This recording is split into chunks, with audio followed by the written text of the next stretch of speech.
table එක customer table එක අතර දාන්න ඕන relationship එක. එතනදිත් එන්නේ one to many relationship එක. product table එක පැත්ත many වෙලා customer table එක පැත්ත one වෙනවා.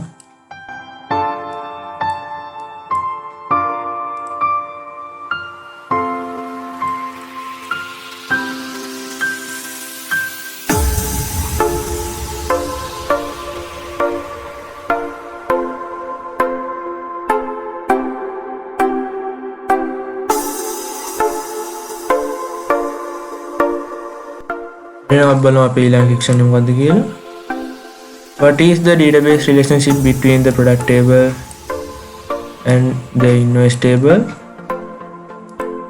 හරි නම් අපි බලමු එහෙනම් අපේ invoice table එක product table එක අතර relationship එක ඒකත් one to many relationship එක product table එක පැත්ත many වෙලා invoice table එක පැත්ත වන්නනවා.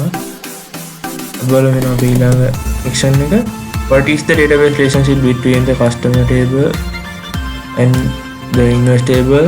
Write it down in the ER diagram. මෙතන අපි කියන customer table එකයි invoice table එක අතර තියෙන relationship එක මොකක්ද කියලා බලන්න කියලා. හරි එහෙනම් අපි බලමු ඒකට එන්න ඕන relationship එක මොකක්ද? ඒකට එන්න ඕන relationship එක one to many relationship එක.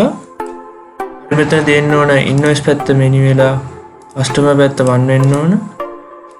හරි මේ විදිහට තමයි මගේ action එක complete කරේ. හරි මේ විදිහට තමයි මම මගේ 15 වෙනි action set එක complete කරේ.